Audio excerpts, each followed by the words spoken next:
નમસ્કાર વિદ્યાર્થી મિત્રો, સંત કૃપા પરિવાર વતી હું મિતેશ જોશી આપ સૌનું હાર્દિક સ્વાગત કરું છું. વિદ્યાર્થી મિત્રો, અત્યાર સુધી આપણે ક્રિયાપદ પરિચયમાં અનેકો બાબતોનો પરિચય મેળવ્યો. સર્વપ્રથમ તો આપણે પુરુષ વ્યવસ્થા વિશે ભણ્યા, બરાબર? જેમ કે ઉત્તમ પુરુષ કોને કહેવાય, મધ્યમ પુરુષ કોને કહેવાય, અન્ય પુરુષ કોને કહેવાય વગેરે બાબત આપણે ભણ્યા, બરાબર? એ તમે બરાબર જાણતા જ હશો. ઉપરાંત તમે એકવચન કોને કહેવાય, દ્વિવચન કોને કહેવાય, બહુવચન કોને કહેવાય એ પણ આપણે ભણ્યા. ત્યારબાદ ધાતુ, બરાબર? ધાતુ મુખ્ય ધાતુ વિશે ભણ્યા. ત્યારબાદ ધાતુના ગણો વિશે ભણ્યા, બરાબર? તો આજે શું કરવાનું છે વિદ્યાર્થી મિત્રો? તો આજે છે આપણે વિવિધ કાળોના પરિચય મેળવવાના છે, બરાબર? સંસ્કૃત ભાષામાં વિવિધ કાળો છે, તો એ વિવિધ કાળોના આજે આપણે પરિચય મેળવવાના છે. તો વિદ્યાર્થી મિત્રો, કોઈ પણ એક ધાતુને જોડવા માટે મુખ્ય રૂપથી ત્રણ બાબતોની આટલી આપેલી છે એટલી બાબતોની જરૂર પડે, બરાબર? તો એનામાં આપણે મુખ્ય ધાતુ જોયો, બરાબર? કોઈ પણ એક ક્રિયા બનવી હોય, મુખ્ય ક્રિયા હોય, બરાબર? એનામાંથી કોઈ પણ એક કાળ આધારિત ક્રિયા બનવું હોય તો એના માટે મુખ્યત્વે આટલી બાબતોની જરૂર પડે. તો સર્વપ્રથમ ધાતુ, તો એ ધાતુ પણ આપણે જોયો. ત્યારબાદ આવે છે ઘણ, બરાબર? તો એ ઘણ પણ આપણે જોયો. અને ત્યારબાદ આવે છે ઘણ પ્રત્યય, બરાબર? પ્રત્યેક ઘણના અલગ અલગ પ્રત્યયો છે તે પણ આપણે જોયા. તો હવે આજે શું શીખવાનું છે કે કાળ પ્રત્યય, બરાબર? આજે આપણે કાળ પ્રત્યય શીખશું, સાથે સાથે કાળ પણ ભણશું અને તેની સાથે સાથે કાળ પ્રત્યય પણ શીખતા જાશું, બરાબર? કાળ પ્રત્યય પણ શીખતા જાશું. કારણ કે જો આપણે કોઈ પણ એક ક્રિયા બનાવવી હોય તો તેનામાં તમે સંસ્કૃત લો કે ગુજરાતી, ઉપરોક્ત બાબતની જરૂર પડે જ છે, બરાબર? સંસ્કૃત કે ગુજરાતી હોય, પરંતુ આ મુખ્ય ધાતુમાં નિમ્નલિખિત બધી બાબતો જ્યારે જોડાય છે ત્યારે જ એક ક્રિયા બને છે, બરાબર? જો કે ગુજરાતીમાં અલગ પ્રત્યયો હોય છે એ પ્રમાણે સંસ્કૃતમાં પણ અલગ પ્રત્યયો હોય છે, પરંતુ જ્યારે આટલી ઉપરોક્ત જે બાબત છે તે જોડાય છે ત્યારે જ એક મુખ્ય ક્રિયા બને. તો આપણે કાળ પ્રત્યયમાં હતા, બરાબર? તો સામાન્ય રૂપથી આપણે અગાઉના તાસમાં જોયું હતું કે જ્યારે કોઈ ઘણ પાછળ વિવિધ કાળ પ્રત્યય જોડાય છે ત્યારે તે ધાતુ છે તે અમુક ક્રિયા આધારિત બને છે, બરાબર? તે ધાતુ છે તે અમુક કાળ આધારિત બને છે. તો તે આપણે જોશું. સાથે સાથે આજે પરસ્મય પદ કોને કહેવાય, આત્મનેપદ કોને કહેવાય અને ઉભય પદ કોને કહેવાય તે બધી બાબતોનો આજે આપણે પરિચય મેળવશું, બરાબર? તો ચાલો વિદ્યાર્થી મિત્રો, આજની જે બાબતો શીખવાની છે તે આપણે શરૂ કરીએ. તો આપણે કાળ વિશે વાત કરી રહ્યા હતા.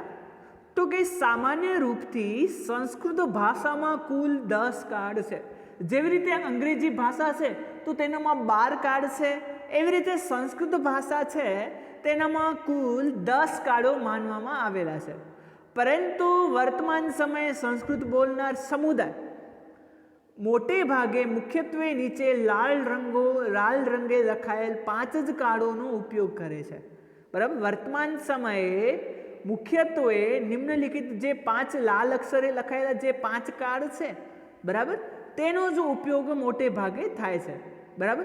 જે બીજા કાળો છે તેનો ઉપયોગ ઓછા પ્રમાણમાં થાય છે. આ જ કાળોનો ઉપયોગ થાય છે. અને વિદ્યાર્થી મિત્રો, તમને ભણવામાં પણ આ 5 જ કાળ આવશે, તેના સિવાયના કાળ આપણા પાઠ્યપુસ્તકમાં આવશે નહીં. તો વિદ્યાર્થી મિત્રો, આપણે જોયું કે સંસ્કૃત ભાષાના કુલ 10 કાળ છે, બરાબર? કુલ 10 કાળો માનવામાં આવેલા છે સંસ્કૃત ભાષાના. અને તેનામાં મુખ્ય કાળો કુલ 5 જ, એટલે કે મુખ્ય વર્તમાન સમય ઉપયોગમાં જે કાળ છે તે મુખ્યત્વે 5 જ છે, બરાબર? મુખ્યત્વે 5 જ કાળ ઉપયોગમાં છે. તો તેના વિશે આપણે પરિચય મેળવશું.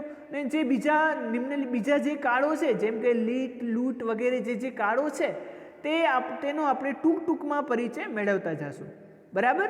તો સર્વપ્રથમ આવે છે લટ લકાર, જેને આપણે વર્તમાન કાળ તરીકે પણ ઓળખીએ છીએ, બરાબર? લટ લકાર, જેને આપણે વર્તમાન કાળ તરીકે પણ ઓળખીએ છીએ, તો લટ લકાર. સામાન્ય રૂપથી વર્તમાન કાળ એટલે કે હમણાંનો ચાલુ કાળ, બરાબર? હમણાં આપણે ભણી રહ્યા છીએ તો આપણે વર્તમાનમાં છીએ, બરાબર? વર્તમાન એટલે કે વર્તમાન સમયે જે ચાલુ હોય તેને આપણે વર્તમાન કાળ તરીકે ઓળખીએ છીએ. અંગ્રેજી ભાષામાં વર્તમાન કાળના 3 ભાગ જોવા મળે છે, બરાબર. અંગ્રેજી ભાષા આપણે જ્યારે શીખતા હોઈએ ત્યારે સામાન્ય રૂપથી વર્તમાન કાળના 3 ભાગ જોવા મળે છે. 3 ન કહેતા 4 ભાગ જોવા મળે છે કે એક તો સાદો વર્તમાન કાળ, ચાલુ વર્તમાન કાળ, પૂર્ણ વર્તમાન કાળ અને પૂર્ણ ચાલુ વર્તમાન કાળ. આ રીતે અંગ્રેજી ભાષામાં વર્તમાન કાળના કુલ 4 ભાગો જોવા મળે છે. પરંતુ સંસ્કૃત ભાષામાં એવું નથી. સંસ્કૃત ભાષામાં આ ત્રણેય કાળ માટે માત્ર એક જ કાળ વપરાય છે અને તે છે વર્તમાન કાળ, બરાબર. એ સંસ્કૃત ભાષામાં આ 3 કાળમાં આ 4 કાળ છે તેના માટે કુલ મુખ્ય રૂપથી કોઈ એક જ કાળ વપરાયો અને તે છે વર્તમાન કાળ, બરાબર.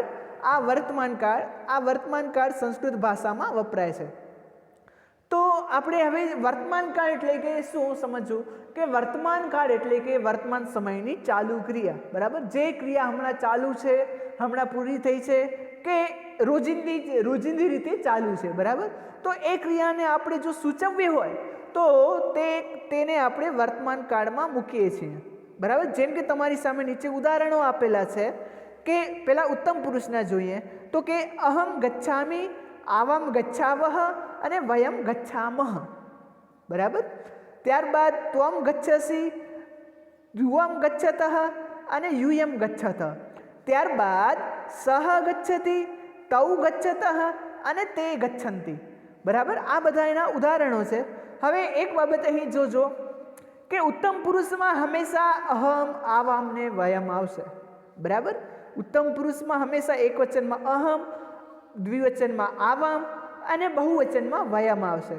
તે જ પ્રમાણે મધ્યમ પુરુષમાં હંમેશા એકવચનમાં ત્વમ, દ્વિવચનમાં યુવામ અને બહુવચનમાં યુયમ આવશે, બરાબર. એ બાબત તમે ધ્યાને લેજો. હવે અહીં સામાન્ય રૂપથી કોઈ એક ધાતુ છે તો એ આ પ્રમાણે લેવાય કે ગચ્છામિ, ગચ્છાવહ અને ગચ્છામ, બરાબર. ત્યારબાદ ગચ્છસી, ગચ્છતઃ અને ગચ્છથ, ગચ્છતિ, ગચ્છતઃ, ગચ્છન્તિ. હવે આનામાં ગચ્છતિ, ગચ્છામિ છે તે એકવચન છે, ગચ્છાવહ છે તે દ્વિવચન છે અને ગચ્છામહ તે બહુવચન છે, બરાબર. એ જ પ્રમાણે ગચ્છસી એકવચન, ગચ્છથ દ્વિવચન ને ગચ્છત બહુવચન, બરાબર. ને તે જ પ્રમાણે ગચ્છતિ એકવચન, ત્યારબાદ ગચ્છત દ્વિવચન અને ગચ્છન્તિ બહુવચન, બરાબર. આ પ્રમાણે છે. તો હવે એક બાબત અહીં ધ્યાને લેજો, એકવચન સાથે એકવચન આવશે, દ્વિવચન સાથે દ્વિવચન ને બહુવચન સાથે બહુવચન, બરાબર. એ બાબત તો આપણે અગાઉ શીખી જ ગયા છીએ એટલે એ બાબત વિશે વધારે ચર્ચા કરવાની જરૂર નથી, બરાબર. ખાલી આટલી બાબત કહી દો કે આ બને તો ફિક્સ જ છે, બરાબર. આ બંને કાળમાં ફિક્સ જ છે. એટલે કે અહમ સાથે અહમ હોય તો તેની સાથે આ જ બાબત આવે, બરાબર. આવા ઉત્તમ પુરુષમાં અહમ હોય, ઉત્તમ પુરુષ એકવચનમાં અહમ આગળ મૂકવું પડે, મધ્યમ પુરુષ ઉત્તમ પુરુષ દ્વિવચનમાં આવામ મૂકવું પડે અને ઉત્તમ પુરુષ બહુવચનમાં વયમ મૂકવું પડે. તે જ પ્રમાણે આનામાં છે અને તે જ પ્રમાણે આનામાં છે, પરંતુ આનામાં વિવિધ ધાતુઓ બદલે છે, બરાબર. અહીં તમારી સામે પુલ્લિંગ સ શબ્દ લખેલો છે, બરાબર. એ જ પ્રમાણે સ્ત્રીલિંગ સ શબ્દ આવી શકે, નપુંસકલિંગ સ શબ્દ આવી શકે, બરાબર. તે જ પ્રમાણે ય શબ્દ આવી શકે, કિમ શબ્દ આવી શકે, જે શબ્દો તમે અગાઉના ધોરણોમાં અગાઉના તાસોમાં તમે ભણ્યા છે, બરાબર. તો આ બધા શબ્દો વિવિધ જગ્યાએ પ્રયોગ થઈ શકે છે. ઉપરાંત પ્રથમ પુરુષ છે, બરાબર. જે પ્રથમ પુરુષ છે તો તેનામાં વિવિધ નામો પણ આવી શકે છે. અહીં પ્રથમ પુરુષ ન કહેતા અહીં તૃતીય પુરુષ એવું લખવું, બરાબર. તૃતીય પુરુષ પણ આને કહી શકાય. પ્રથમ પુરુષ તો સામાન્ય રૂપથી ઉત્તમ પુરુષ થાય, બરાબર. તો અહીં આવશે સામાન્ય રૂપથી આ તૃતીય પુરુષ, બરાબર. અન્ય પુરુષ જેને આપણે ઓળખીએ છીએ. તો અહીં કહેવાનો અર્થ એ કે મુખ્ય આ બધી મધ્યમ પુરુષ એકવચન, દ્વિવચન અને બહુવચનના શબ્દો ફિક્સ છે, પરંતુ પ્રથમ પુરુષમાં જ તૃતીય પુરુષ અહીં તૃતીય પુરુષ આવશે. તે બાબત તમે ધ્યાને લેજો. તો આ તૃતીય પુરુષમાં જ શબ્દો બદલાય છે, અન્ય કોઈ પણ બાબતોમાં શબ્દો બદલાતા નથી, બરાબર. તો હવે વર્તમાન કાળ, તો સામાન્ય રૂપથી વર્તમાન કાળ આપણે જ્યારે લઈએ, બરાબર. તો સામાન્ય રૂપથી વર્તમાનમાં જે ક્રિયાઓ ચાલુ હોય તેને આપણે વર્તમાન કાળમાં મૂકવી પડે, બરાબર. જેમ કે અહમ ગચ્છામિ, આવામ ગચ્છાવહ અને વયમ ગચ્છામહ, બરાબર. અહમ ગચ્છામિ, આવામ ગચ્છાવહ અને વયમ ગચ્છામહ. તો અહમ ગચ્છામી એટલે કે હું જાઉં છું. ત્યારબાદ આવામ ગચ્છાવહ એટલે કે અમે બંને જઈએ છીએ. અને વયમ ગચ્છામહ એટલે કે અમે બધા જઈએ છીએ. ત્યારબાદ ત્વમ ગચ્છસી એટલે કે તું જાસ. ત્યારબાદ યુયમ ગચ્છતઃ એટલે કે તમે બંને જાઓ છો. ત્યારબાદ યુયમ ગચ્છતઃ એટલે કે તમે બધા જાઓ છો. બરાબર. તે જ પ્રમાણે સહ ગચ્છતિ તો કે તે જાય છે. ત્યારબાદ તૌ ગચ્છતઃ એટલે કે તે બંને જાય છે. અને તે ગચ્છન્તિ એટલે કે તે બધા જાય છે. બરાબર. તે ગચ્છન્તિ એટલે કે તે બધા જાય છે.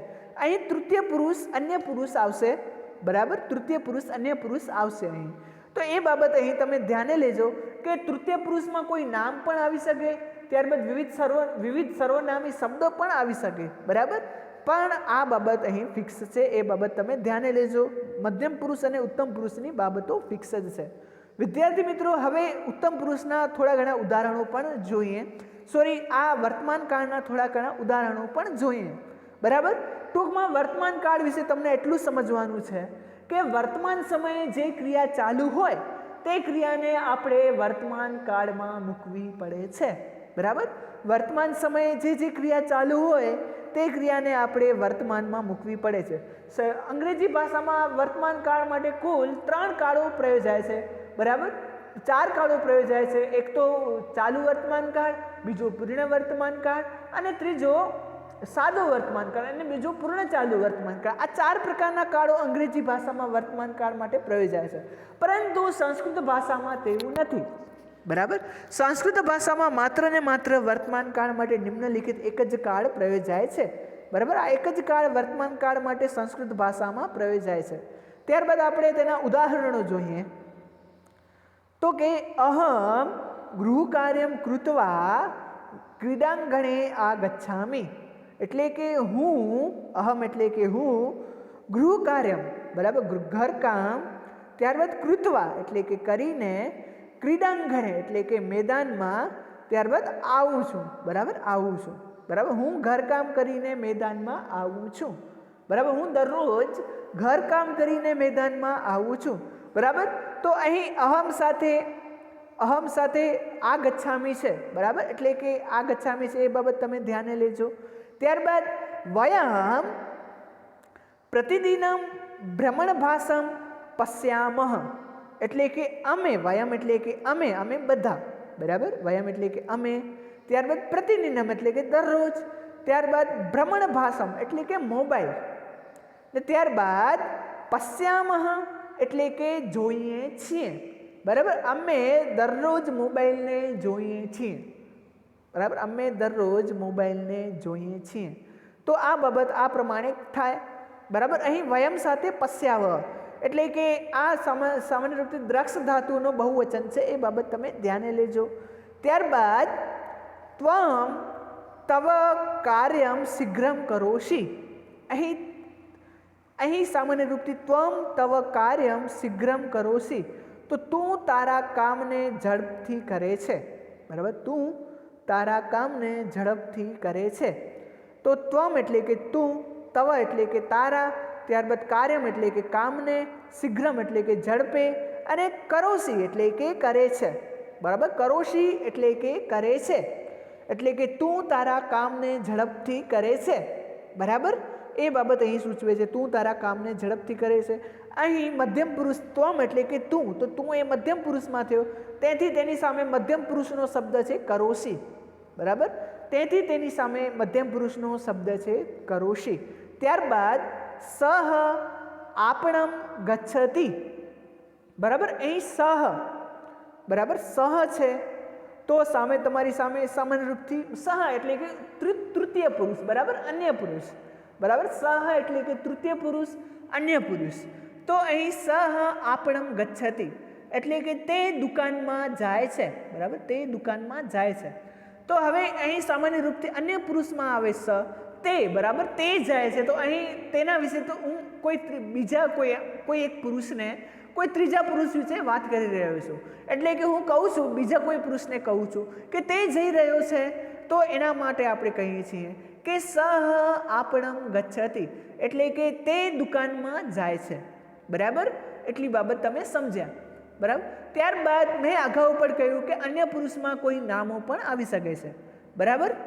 તો કે સીતા ગીતા સંગીતા, સીતા ગીતા સંગીતા ચ વ્યાયામ કુર્વંતી, બરાબર. સીતા ગીતા અને સંગીતા વ્યાયામ કરી રહી છે, બરાબર. સીતા ગીતા અને સંગીતા વ્યાયામ કરી રહી છે. તો અહીં સીતા ગીતા અને સંગીતા તે સામાન્ય રૂપથી એક નામ છે, બરાબર. સીતા ગીતા અને સંગીતા સામાન્ય રૂપથી એક નામ છે. ત્યારબાદ કુર્વંતી, તો કુર્વંતી બહુવચન છે, બરાબર. તો સીતા ગીતા અને સંગીતા વ્યાયામ કરી રહી છે. ટૂંકમાં આ બાબતમાં એ સમજવાનું છે કે એક વચન સાથે એક વચન આવે, દ્વિવચન સાથે દ્વિવચન ને બહુવચન સાથે બહુવચન, બરાબર. એ જ પ્રમાણે આનામાં અને એ જ પ્રમાણે આનામાં, બરાબર. તો હવે અહીં સામાન્ય રૂપથી ગચ્છામી તમે જોયો, બરાબર. ગચ્છામી તમે જુઓ છો. તો ગચ્છામીમાં ઘમ ધાતુ છે. ત્યારબાદ વયમ ને પશ્યામહ, તો અહીં દ્રક્ષ ધાતુ છે એનો પશ્યામહ રૂપ છે. અહીં ક્રુ ધાતુ છે તેનું કરોતી રૂપ છે. ત્યારબાદ અહીં ગમ ધાતુ તો ગચ્છતી અને અહીં ક્રુ ધાતુ તો કુર્વંતી, બરાબર. એ પ્રમાણેના રૂપો બને છે. સામાન્ય રૂપથી ગચ્છામીમાં ગમ ધાતુ છે, બરાબર. ગમ ધાતુ છે. ગમનો સામાન્ય રૂપથી ગચ્છ ધાતુ બને, તેની પાછળ આ પ્રત્યય જોડાયો, આ ઉપસર્ગ જોડાયો છે. ત્યારબાદ પશ્યામીમાં દ્રક્ષ એવો ધાતુ છે, દ્રશ, બરાબર. દ્રશ્યામી, બરાબર. જે દ્રશ્યમ પિક્ચર બની છે તેના ઉપરથી નામ, એના ઉપરથી તેનું નામ પડ્યું છે દ્રક્ષ ધાતુ ઉપરથી દ્રશ્યમ, બરાબર. તો દ્રક્ષ એવો ધાતુ પશ્યામીમાં છે. ત્યારબાદ કરોશી, ક્રુ, બરાબર. ક્રુ એવો ધાતુ છે આનામાં અને તેના આધારે કરોશી એવો શબ્દ બન્યો છે. ત્યારબાદ આનામાં ઉપર પ્રમાણે જ ગમ ધાતુ છે, બરાબર. ગમ એવો મુખ્ય ધાતુ છે. ત્યારબાદ કુર્વંતી એનામાં પણ મુખ્ય રૂપથી ક્રુ ધાતુ છે, બરાબર. તો આશા છે આટલી બાબતો તમે સમજ્યા છો. ત્યારબાદ આપણે કાળના પ્રત્યયો અને તેને કાળ સાથે કેવી રીતે જોડી શકાય તે બાબત આપણે. તો વિદ્યાર્થી મિત્રો, વર્તમાન સમયે આપણે અગાઉ જોયું કે સર્વપ્રથમ મુખ્ય ધાતુ હોય, બરાબર. સર્વપ્રથમ મુખ્ય ધાતુ હોય, ત્યારબાદ ધાતુ પાછળ ગણનો પ્રત્યય હોય અને ગણના પ્રત્યયની પાછળ કાળનો પ્રત્યય હોય. તો હવે વર્તમાન કાળના જે પ્રત્યયો છે, બરાબર. વર્તમાન કાળના જે પ્રત્યયો છે તે નિમ્નલિખિત પ્રકારના છે. તો આપણે અગાઉ વાત કરી હતી એમ કે વર્તમાન કાળના પ્રત્યયોના કુલ જે પ્રત્યયો છે તેના બે વિભાગ પાડવામાં આવ્યા છે. એક તો પરસ્મયપદી પ્રત્યયો અને બીજા આત્મનેપદી પ્રત્યયો. હવે પરસ્મયપદી પ્રત્યયો જે કાળના છે, બરાબર. પરસ્મયપદી જે પ્રત્યયો કાળના છે તે નીચે પ્રમાણે છે, જેમ કે મી વહ મહ, બરાબર. સી થ થહ અને તી તહ અંતિ, બરાબર. પરસ્મયપદી પ્રત્યયો આ પ્રમાણે છે. એટલે કે આ પ્રકારના પ્રત્યયો જેની પાછળ આવે તે ધાતુને પરસ્મયપદી ધાતુ કહેવાય છે, બરાબર. તે જ પ્રમાણે તમારી સામે સી થહ થહ એ મધ્યમ પુરુષના પ્રત્યયો છે અને તી તહ અંતિ એ અન્ય પુરુષના પ્રત્યયો છે. અન્ય પુરુષ એટલે કે ત્રીજો પુરુષ, બરાબર, એના પ્રત્યયો છે. ત્યારબાદ અહીં આપણે જોઈએ તો સામાન્ય રૂપથી અહીં તમારી સામે પઠ એવો ધાતુ છે. તો તમારી સામે આનામાં પઠ એવો ધાતુ છે, બરાબર. પઠ એટલે કે સામાન્ય રૂપથી ભણવું, બરાબર. હવે પઠ ધાતુમાં કાળ પ્રત્યયો કેવી રીતે લાગે છે એ હું તમને સમજાવી રહ્યો છું, બરાબર. આ વર્તમાન કાળના પ્રત્યયો છે.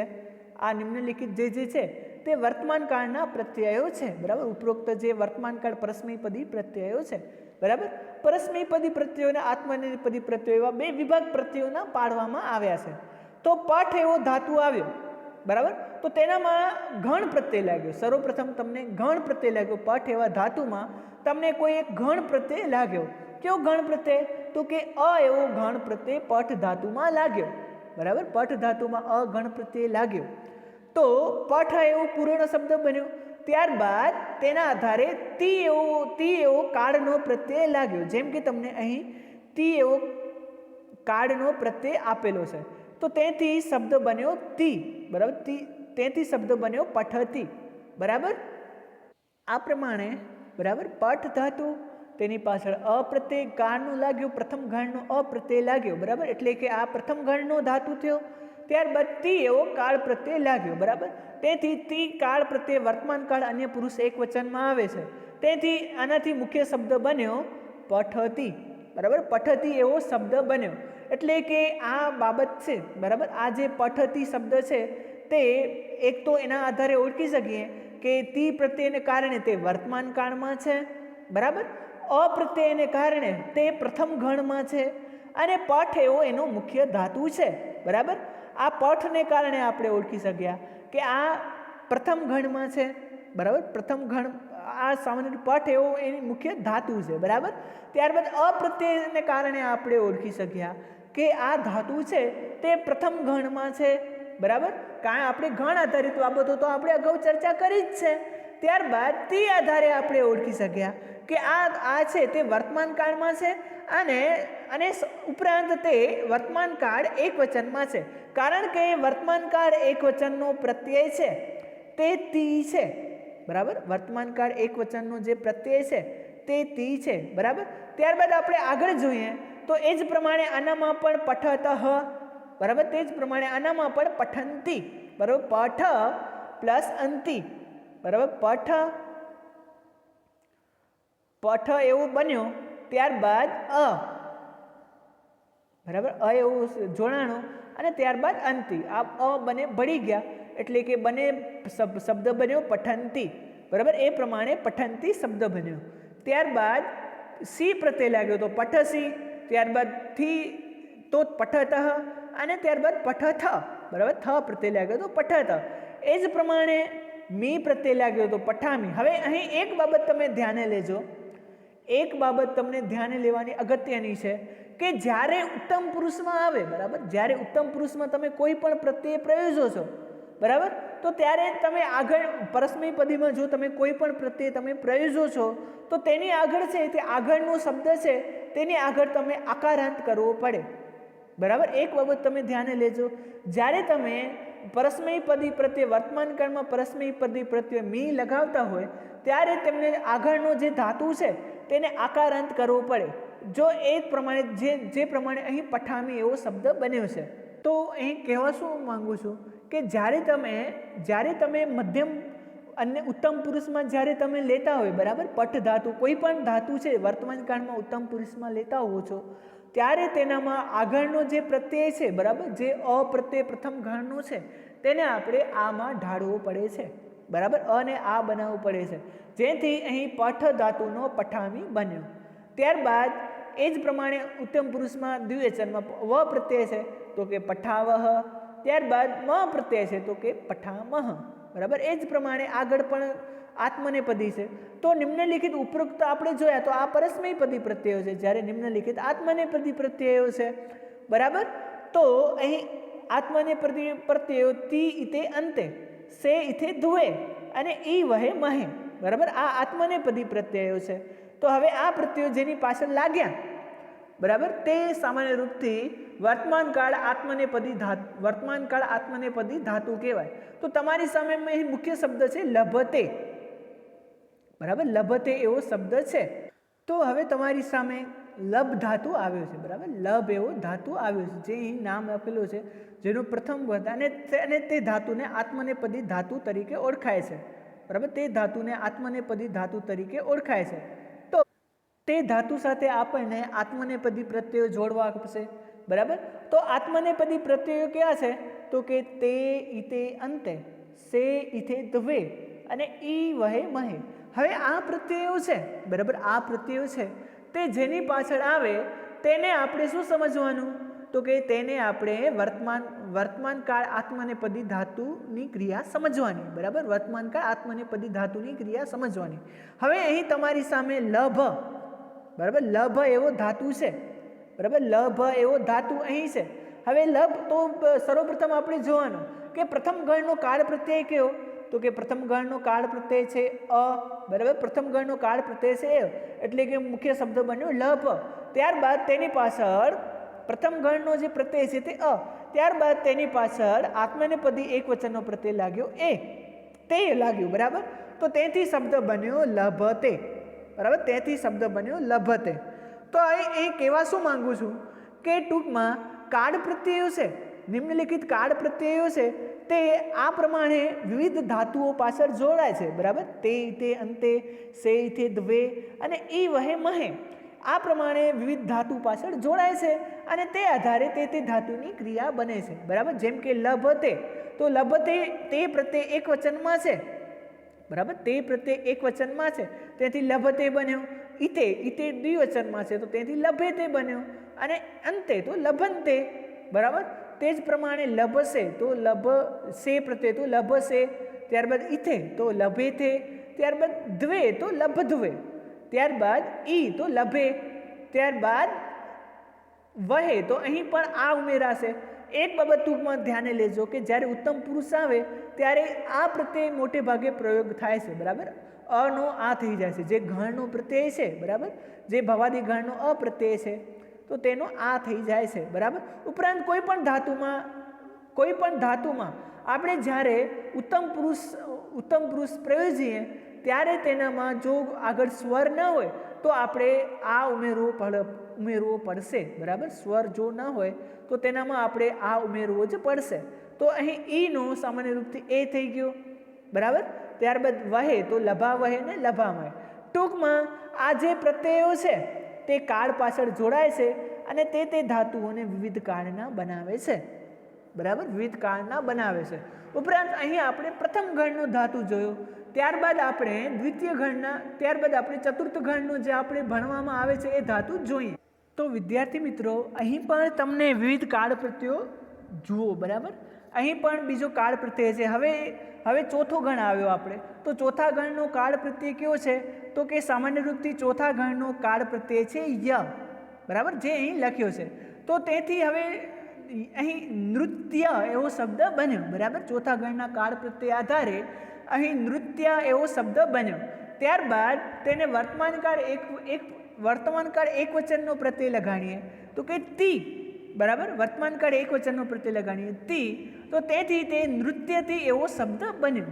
બરાબર, નૃત્યથી સામાન્ય રૂપથી નૃત, અહીં નૃત્યથીમાં જે ત છે, બરાબર, એ ત ખોડો છે, તેની ભેગો ય ભળી ગયો.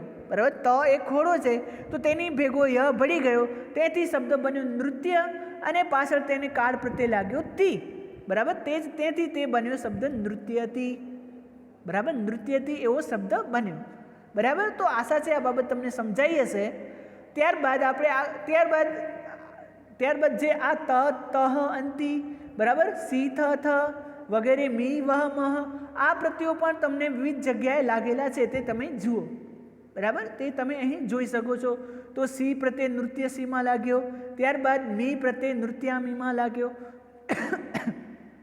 અહીં એક બાબત એ સમજજો કે જ્યારે ઉત્તમ પુરુષમાં છે, ઉત્તમ પુરુષ તમે પ્રવેશતા હો ત્યારે તમે છે તે નૃત્ય શબ્દમાં જે અંતિમ અસ્વર છે તેને દીર્ઘ કરી નાખો. બરાબર, નૃત્ય શબ્દમાં જે અંત્ય શબ્દ આવે, બરાબર, જે કોઈ પણ ધાતુમાં અંતિમ શબ્દ આવે તેને દીર્ઘ કરી નાખો. બરાબર, તો નૃત્યામી, નૃત્યાવહ અને નૃત્યામ એવો શબ્દ બન્યો.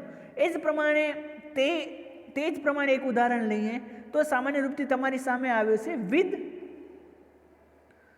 વિદ પ્લસ, તો તમારી સામે આ પ્રકારના પ્રત્યયો છે વિદ પ્લસ ય પ્લસ તે. બરાબર, તો હવે સામાન્ય રૂપથી વિદ ધાતુ ઉપર આપણે જોયો. હવે તેની સામે આપણે ય પ્રત્યય લગાડ્યો, તો તે ચોથા ગણનો ય પ્રત્યય લગાડ્યો તો તેથી શબ્દ બન્યો વિદ્ય. બરાબર, તેથી શબ્દ બન્યો વિદ્ય. બરાબર, ત્યારબાદ આ પ્રકારે શબ્દ બન્યો, ત્યારબાદ તેને પ્રથમ ગણ આધારિત પ્રત્યય લગાડ્યો તે, તો શબ્દ બન્યો વિદ્યતે. બરાબર, આ પ્રમાણે જ્યાં હું લીટા કરી રહ્યો છું એ પ્રમાણે શબ્દ બન્યો વિદ્યતે. તે જ પ્રમાણે વિદ્યેતે, વિદ્યંતે, એનામાં પણ વિવિધ આ કાળ પ્રત્યયો લાગેલા છે. ત્યારબાદ વિદ્યસે, વિદ્યથે, વિદ્યદ્વે, વિદ્યે, વિદ્યામહે, વિદ્યામહે, એટલે કે આ કાળ પ્રત્યયો આધારિત વિવિધ રૂપો કાળના બને છે. તે જ પ્રમાણે હજી પણ એક ઉદાહરણ લઈ લઈએ આપણે. બરાબર, વર્તમાન કાળનું જ લઈએ આપણે. લીક છઠ્ઠા ગણનું ઉદાહરણ લઈએ. લીક ધાતુ છે છઠ્ઠા ગણનો લીક ધાતુ. બરાબર, તો લીક છઠ્ઠા ગણનો પ્રત્યય છે અ, તો કે છઠ્ઠા ગણનો કાળ પ્રત્યય છે અ. બરાબર, સામાન્ય રૂપથી આપણી પાસે લીક એવો ધાતુ છે. બરાબર, અને એની પાછળ અ પ્રત્યય લાગ્યો.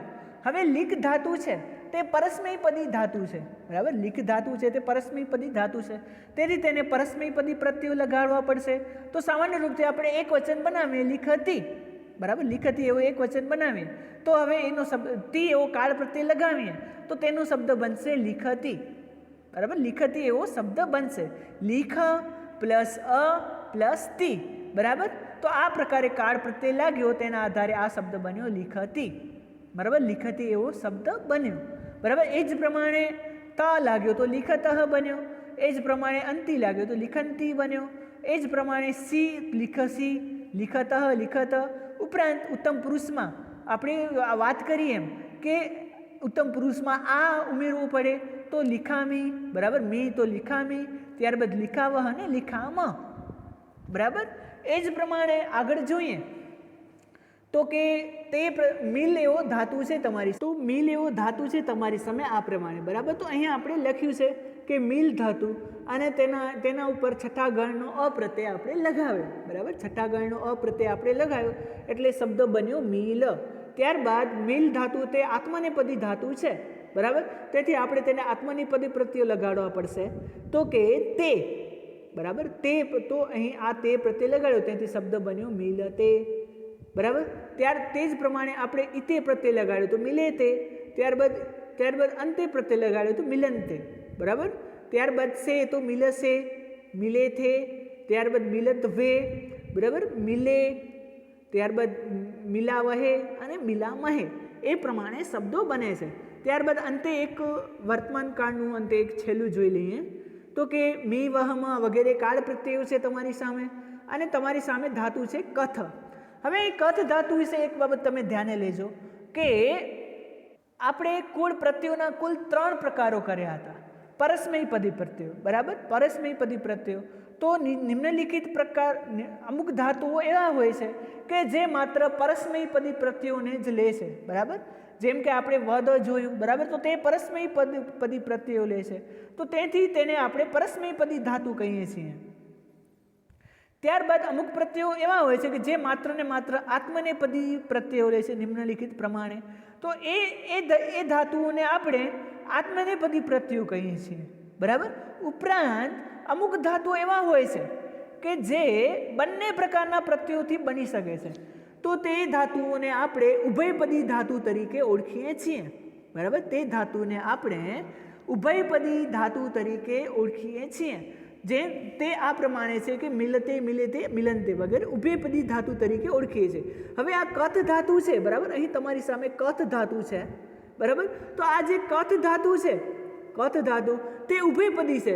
એ કથ ધાતુ સાથે આપણે પરસ્મયપદી પ્રત્યયો પણ લઈ શકીએ છીએ અને એ કથ ધાતુ સાથે આપણે ઉભયપદી પ્રત્યયો પણ લઈ શકીએ છીએ. ટૂંકમાં અમુક ધાતુ એવા હોય છે જે પરસ્મયપદી પ્રત્યયોને લે છે, જે કે આ લખેલા છે, અને અમુક ધાતુ એવા હોય છે કે જે આત્મનેપદી પ્રત્યયો લે છે અને જેને આપણે આત્મનેપદી ધાતુ કહીએ છીએ. અને અમુક ધાતુઓ એવા હોય છે કે જે બંને પ્રકારના પ્રત્યયો લઈ શકે છે, એટલે કે બંને પ્રકારના પ્રત્યયોથી તે પ્રયોજાઈ શકે છે, તેથી તેને આપણે ઉભયપદી ધાતુ તરીકે ઓળખીએ છીએ. અહીં જે કથ ધાતુ છે, બરાબર, તે ઉભયપદી ધાતુ તરીકે કલ્પવામાં આવ્યો છે. એટલે કે કથ ધાતુ સાથે આપણે આ પરસ્મયપદી પ્રત્યયો પણ લગાવી શકશું અને કથ ધાતુ સાથે આપણે આત્મનેપદી પ્રત્યયો પણ લગાવી શકશું, બરાબર. તો આશા છે આ બાબત તમને સમજાઈ ગઈ હશે. પરસ્મયપદ કોને કહેવાય? એટલે કે ટૂંકમાં જે ધાતુ સાથે આપણે નિમ્નલિખિત પ્રત્યયો પ્રયોજીએ તેને આપણે પરસ્મયપદી ધાતુ કહીએ છીએ, અને જે ધાતુમાં આપણે નિમ્નલિખિત પ્રત્યયો પ્રયોજી શકીએ, બરાબર, જે ધાતુમાં આપણે નિમ્નલિખિત આજે લીટા કરી રહ્યો છું એ પ્રત્યયો પ્રયોજી શકીએ તેને આપણે આત્મનેપદી ધાતુ કહીએ છીએ. અને જે ધાતુમાં આપણે બંને પ્રકારના પ્રત્યયો પ્રયોજી શકીએ છીએ, બરાબર, તે ધાતુને આપણે ઉભયપદી ધાતુ તરીકે ઓળખીએ છીએ. જે આનામાં જે તમને કથ ધાતુ આવેલો છે તે કથ ધાતુ ઉભયપદી ધાતુ તરીકે ઓળખવામાં આવે છે, બરાબર. તો હવે આપણે એને કાળ આધારિત જલ્દીથી સરખાવી લઈએ તો સામાન્ય રૂપ તો વિદ્યાર્થી મિત્રો હવે તમારી સામે કથ એવો ધાતુ છે, બરાબર. કથ એટલે કે કહેવું, બરાબર. તો કથ, હવે સર્વપ્રથમ કથ ધાતુ છે તે 10મા ગણનો છે. તો 10મા ગણનો કયો પ્રત્યય હતો? તો કે 10મા ગણનો પ્રત્યય હતો ય, કેવો પ્રત્યય હતો 10મા ગણનો? તો કે 10મા ગણનો પ્રત્યય હતો અય, બરાબર? અય પ્રત્યય હતો 10મા ગણનો. તો તેથી શબ્દ બન્યો કથય, બરાબર? તેથી શબ્દ બન્યો કથય. હવે જ્યારે આપણે ઉભયપદી ધાતુ છે કથ, તો જ્યારે આપણે વર્તમાન કાળના પ્રત્યયો લગાવીએ છીએ, બરાબર, જ્યારે તેને આપણે પ્રશ્નયપદીના પ્રત્યયો વર્તમાન કાળ પ્રશ્નયપદીના પ્રત્યયો લગાવીએ તો તેની પાછળ તી એવો પ્રત્યય લગાડવો પડે, બરાબર? તો સામાન્ય રૂપથી શબ્દ બને કથયતી, બરાબર? ત્યારબાદ જો આપણે આત્મનેપદી પ્રત્યય લગાવીએ છીએ તો તેની પાછળ તે એવો આત્મનેપદી પ્રત્યય લગાડવો પડે અને તેથી શબ્દ બને છે કથયતે, બરાબર? તેથી શબ્દ બને છે કથયતે, બરાબર? એ શબ્દ બને છે તો આત્મનેપદી પ્રત્યય તે લગાડવો પડે. તો હવે અહીં આ ધાતુ ઉભયપદી છે તેથી આ બંને પ્રકારે ચાલી શકશે, બરાબર? તો હવે આપણે આગળ જોઈએ તો કે આનામાં તહ પ્રત્યય લગાવીએ તો કથયતઃ, ત્યારબાદ આનામાં અંતિ પ્રત્યય લગાવીએ તો કથયંતી, ત્યારબાદ આનામાં સી પ્રત્યય લગાવીએ એક વચ્ચે મધ્યમ પુરુષનો તો કથયસી, એ જ પ્રમાણે કથયતઃ કથયતઃ, ત્યારબાદ આગળ આનામાં આ ઉમેરવો પડશે તો કે કથયામી કથયાવહ ને કથયામ, તે જ પ્રમાણે કથયતે કથયતે કથયંતે કથયસે કથયતે કથયત્વે કથ્ય કથયામહે કથયામહે, બરાબર? એ પ્રમાણે આગળ વધે છે. તો વિદ્યાર્થી મિત્રો આ સાથે આપણે આજનો તાસ અહીં પૂર્ણ કરીએ છીએ. વિદ્યાર્થી મિત્રો આશા છે કે આ બાબત તમને બરાબર સમજાઈ હશે. જો ન સમજાયું હોય તો તમે મને ફોન કરીને પણ પૂછી શકો છો. તો આ સાથે આપણે તાસ અહીં પૂર્ણ કરીએ છીએ. શુભમ ભવેત, અસ્તુ.